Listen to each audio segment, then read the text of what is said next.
boqolii 20,000 oo shilin Soomaaliya oo dhiganta $4 maxay ka goysaa suuqa magaalada Muqdisho Xamarweyne ee lagu iibiyo dalagga dalka iyo wax soo saarka dalka. Meeshaan waxaan rabaa inaan ku samaysto bur laga sameeyay salbuko,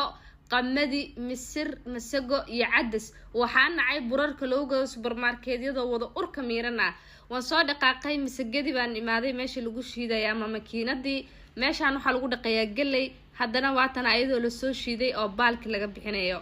meeshaan haddana la iisoo shiiday masagadeedii ama burkeygii waan soo dhaqaaqay ukunta dalkan soo iibsaday oo rabay inaan challenge ku sameeyo reer Somaliland lacagteeni bay ku soo qaxeen biliis madaxweynaha u sheer gareey waxa ka qabtay maamooyinkan waxay sameynayaan salbukada digirta loo yaqaano bay wixii ka saarayaan dhagaxa waan soo dhaqaaqay dadka madmadow ma kaligeeba ma soo aniga qoraxda maxaan u gaadnaa meesha waxa yaala subagii xildiidi iyo malabkii intaba suuqay diyaar ku yihiin daawade